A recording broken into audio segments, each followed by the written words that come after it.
Nggak apa-apa Pak, lewat aja.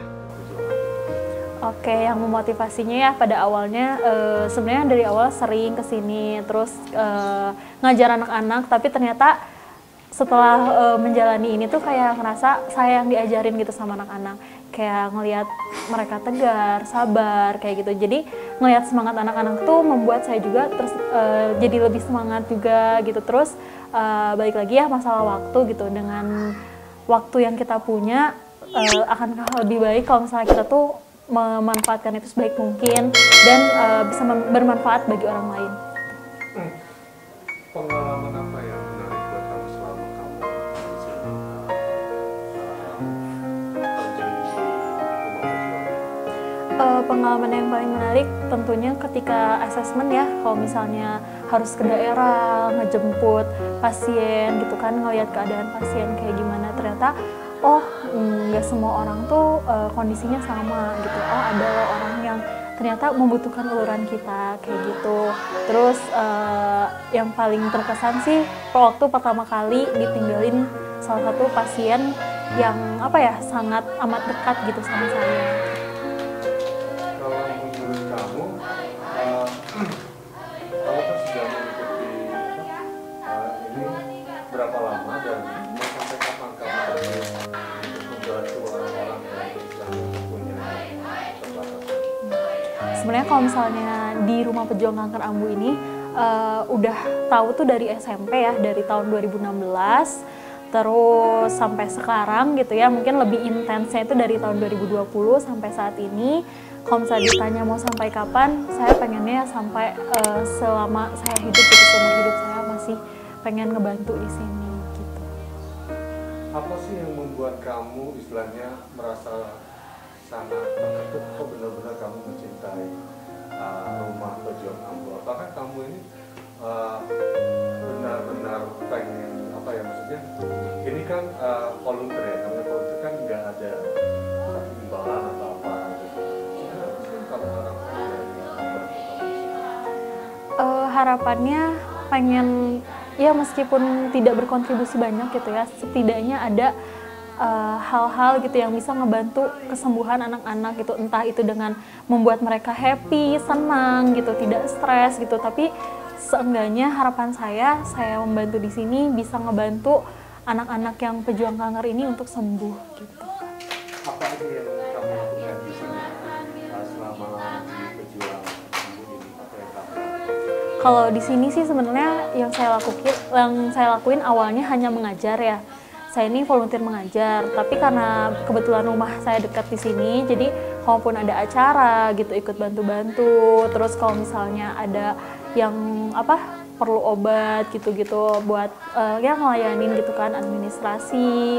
Terus saya juga di sini mulai apa bikin konten gitu ya, konten buat informatif lah gitu mengenai Rumah Pejuang Kanker Ambu ini, supaya masyarakat luas lebih mengetahui gitu, oh ternyata ada loh rumah singgah gitu. Kalau ini kan bulan suci Ramadan nih ya, dari volunteer sendiri apa program-program apa yang mau digalakan di bulan suci Ramadan ini? Apakah mungkin untuk meningkatkan segi keuangan?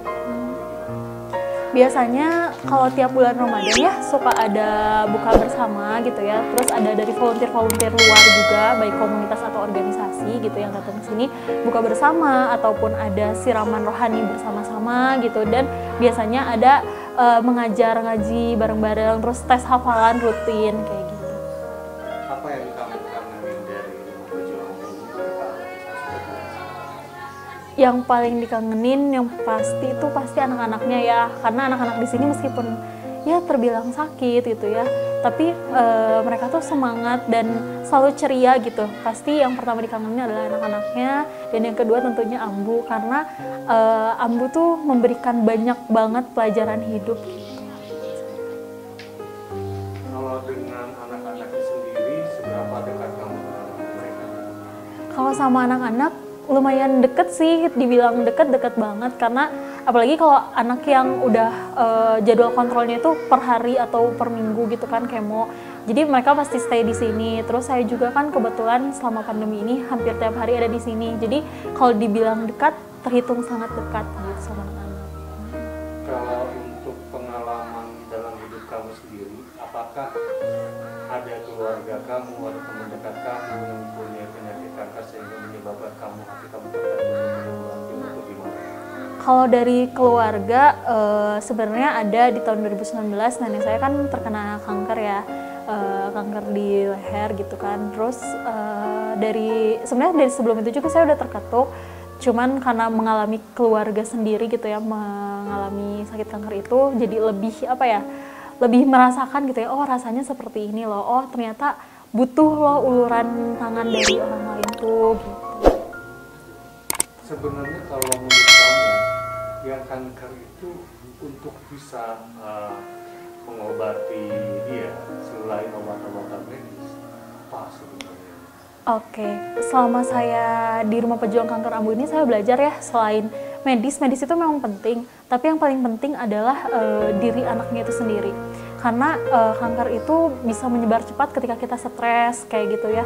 Jadi pikiran kitanya harus tenang, kitanya harus optimis. Kalau kitanya bakal sembuh itu sangat apa ya, membantu proses pengobatan gitu. Karena saya banyak lihat anak-anak yang dia pikirannya tuh bebas, pikirannya selalu optimis, happy, dan alhamdulillah gitu dijalanin aja dan akhirnya sembuh gitu.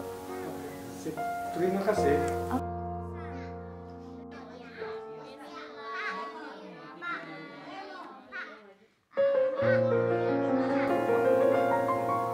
Saya pertama ke Bandung berobat anak itu 2014 bulan Oktober. Saya tahunya dari ibu pasien waktu itu almarhum Mama Teh Santi yang berada di RSHS. Itu kan namanya leukemia itu pengobatannya panjang kan, membutuhkan waktu dan istilahnya buat tempat singgah juga gitu.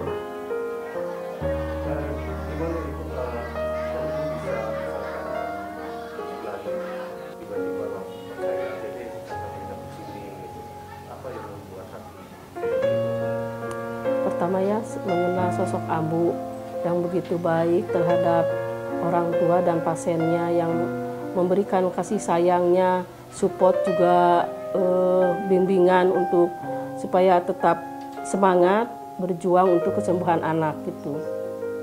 Untuk anak sendiri itu gimana Ibu? Apakah mereka tinggal di sini kemudian ketika pulang ke kampung lagi, apakah pengen balik ke sini? Iya. Kadang-kadang untuk pengobatan leukemia itu kan membutuhkan waktu ya, kemoterapinya aja selama 2 tahun lebih. Untuk kembali ke sini, alhamdulillah anak saya tetap semangat. Kadang-kadang ya mungkin merasa jenuh untuk ke rumah sakit, tapi setelah berada di rumah Ambu, di Yayasan Ambu, alhamdulillah anak saya tetap semangat, ceria bersama teman-teman lainnya. Gitu. Sangat luar biasa sekali ya. Saya sebagai ibu pasien semenjak 2014 mengenal sosok Ambu itu begitu apa ya, menjadi motivator buat saya ya untuk tetap berjuang, tetap memperjuangkan kesembuhan anak ya. Ambu sosok istilahnya sosok apa ya, bagi saya itu pembimbing, motivator buat saya dan penyemangat untuk tetap memperjuangkan kesembuhan itu buat anak saya. Saya ucapkan banyak-banyak terima kasih buat Ambu yang telah menolong saya istilahnya ya, buat tempat tinggal, makan, dan support obat buat kesembuhan anak saya. Saya ucapkan banyak terima kasih, semoga Allah membalas semua kebaikan Ambu dan semoga tetap menyayangi pasien dan ibu-ibunya dan menyediakan tempat tinggal, segala fasilitas buat kami semua gitu. Dulu pertama kena 2014 itu anak saya kan HB-nya rendah ya, terus trombosit, leukosit yang kayak gitunya menurun, sangat lemah sekali lah gitu. Saya tidak tahu kalau itu penyakit leukemia dan pengobatannya sangat panjang. Tapi yang membuat saya tetap semangat berjuang dari anaknya sendiri. Ini kan relapse ya, dari 2020 kembali harus menjalani kemoterapi. Alhamdulillah kemarin BAM akhir, tapi karena masih ada 15% lagi gitu penyakitnya, harus ada kemo tambahan. Saya sudah berjuang selama 7 tahun lebih dan insya Allah tetap semangat untuk memperjuangkan kesehatan anak saya.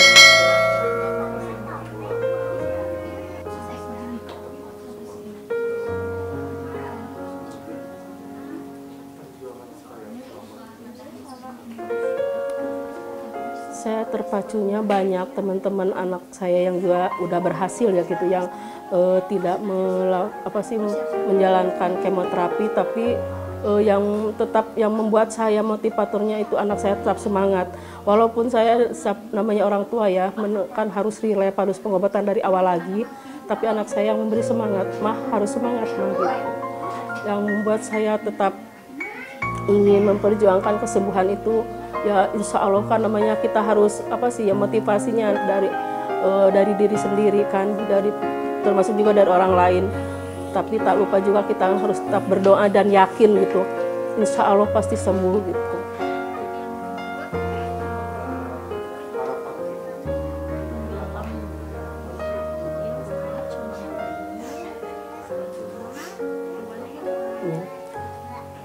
Harapan saya anak saya sehat, kembali normal seperti biasa, kan pernah sembuh ya gitu anak saya itu, pernah melalui hari-hari biasa seperti sekolah, tetap ingin melakukan yang terbaik buat anak saya gitu, istilahnya harus menjalani kemoterapi tapi tetap semangat dari daya saya sendiri dan anaknya gitu. Untuk harapan kepada Yayasan Ambu, semoga yayasan ini tetap berjalan dan mendukung semua perjalanan pengobatan untuk semua pasien gitu.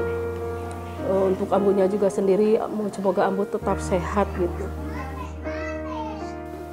Ya. Pertama divonis 2014 ya, waktu itu sudah ketahuan dari Banjar, dari kota tempat tinggal saya lahir,